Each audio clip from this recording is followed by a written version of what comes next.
You were saying something. The client is Sorry. Do you want me to start again from the beginning? So I have a client, Ramesh. They are an Irish-based company, but their pretty much end their work is outsourced to India, Kerala especially, and their customers are over there in Europe, but their clients are their operation team are based in Kerala, mostly IT. It's an IT based company.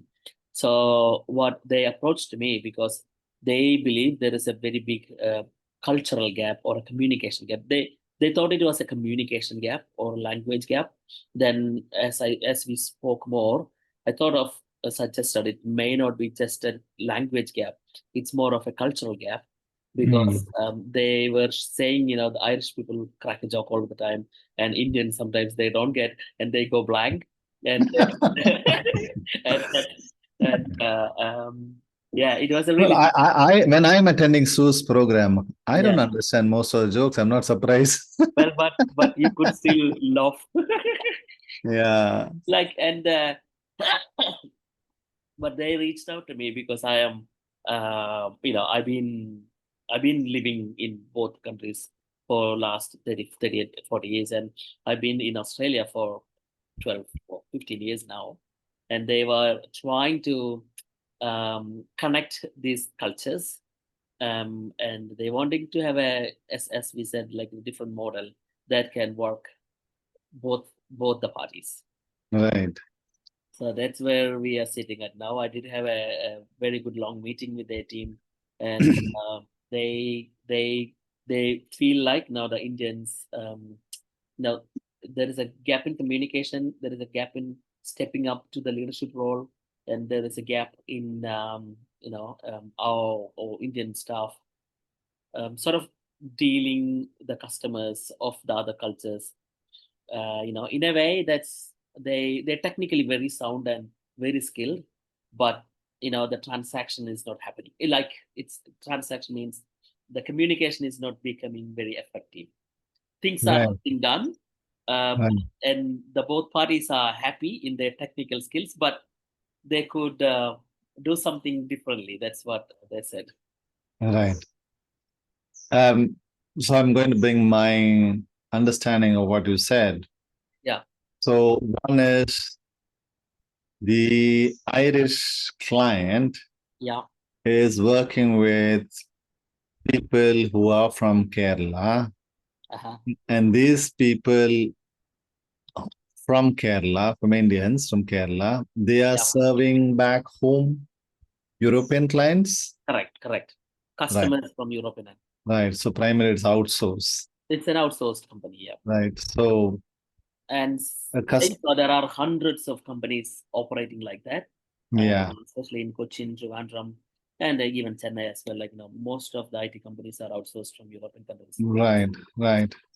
There is So no, what I yes, yeah, I from an NLP perspective when I share, yeah, I find that having worked closely with Sonite, yeah, I have seen her like how she chooses to model the local culture itself. So when she is in India or when she is in Chennai, yeah, one of the things is she does spend time to model the local culture, language, how people behave, and so on.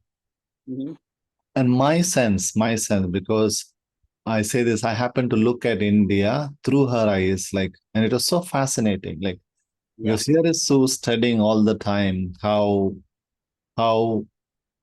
the locals do whatever they do.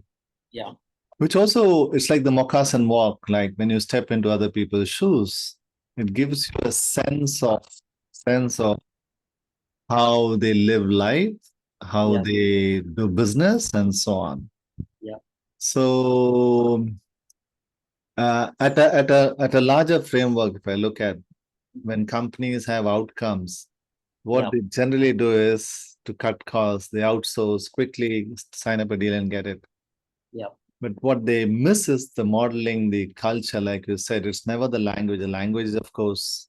So it's like, how is the Irish client hmm, modeling the local culture and the language so that they are able to offer what they wish for their clients in a way where the locals actually learn to recognize it. So it's like walking their path first, into their shoes first, and then fitting what they have to offer to them rather than saying, hey, this is our requirement, deliver it. Yeah. So from an NLP perspective, I would say that's a dude, and I think that's where modeling comes in. Like, how do we model, though it's a very big area, how do we model local culture so that we can engage with them? And that is available for organizations. So I'll also tell you for a little further, like once you have that, then of course you can bring in the elements of NLP, whether it is rapport or teaching them skills to communicate. All those in there definitely falls in place. Yeah, Yeah. yeah. So those are my initial thoughts, Shyam. Yeah.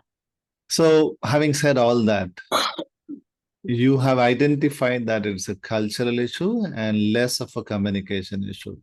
You Yeah. also pointed out when the Irish crack a joke, they do not get a response from the Kerala people. Yeah. So it's the meaning of the communication is the effect. So it's like feedback to the Irish guy. Okay, how do I crack a joke so that they also Right. yeah. So the question is, do that client has the bandwidth, the time to yeah, or they hire somebody who like you or someone who can actually do all that hard work of was model the local culture, the local way value systems, and then offer it to them in such a way that so which is like which saves a lot of time. And because we have a, let's say if you have a Malayalam senior manager, super manager, who knows how will to feed all this data to the people so that they're trained and supported to feed back, to communicate it to the clients in Irish.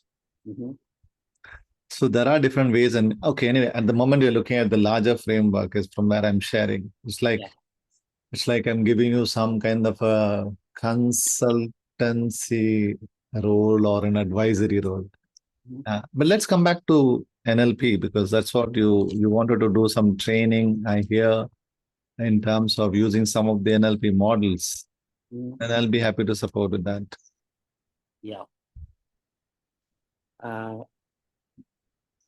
Yeah, like as I said though, my initial thought was to just to get the people aware that everyone is different in a way that they got patterns of behavior, which was You want to bring in awareness to whom? to the client. My session is for the people in Cochin. For the Kerala, for the locals. Yeah. Locals. Right, right. That is where the staff are. Right. That is where majority or 80%, 85% of the staff are sitting, and they are the people. The Irish team want have a little bit Right. more exposure. Right. Right. And I'm sure the local team would have been trained in terms of intracultural. They'd already been trained like how Irish people behave, talk, the tone, the language, the Irish language, culture itself, and so on. I'm sure those kind of because most organizations do it, right? Yeah.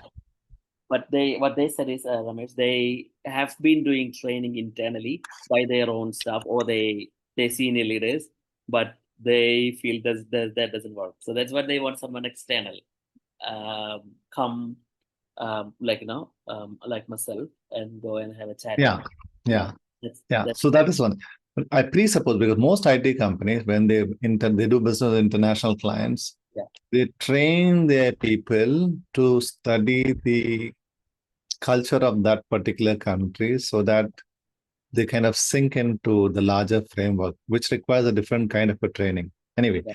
coming back to this, you just said a statement, every person is unique. Yeah. So if you take that framework, every person is unique. The map is not the territory. You can actually build a training just using that one belief of excellence.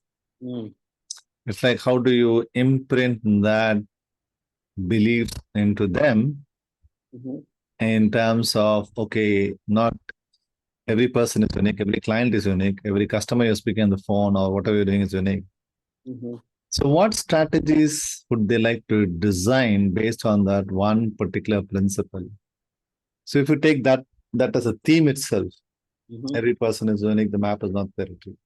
So, what would be the different approaches you'd like to make so that it meets the client's requirement? Well, what I was thinking, Ramesh, as we I was going back to the Chennai session we had a couple of years ago, when yeah, I was thinking then there is a pattern in person, there is a pattern in culture, and how to build a rapport with other person, and especially from another cultural background. Then I was thinking about rapport, or how to build that rapport, and then just to make that sort of communication or transaction, make it more Yes, more more yes, yes, more productive. yes. So, that's the reason I said to build rapport. Yeah, Just before we got into recording the call itself, yeah, we did something called small talk, yeah, right? right. Which is one of the criteria for building rapport. Mm, Right?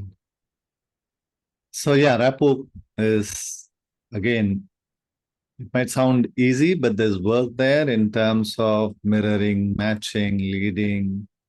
What are they going to be mirroring with the clients? What are they going to be matching?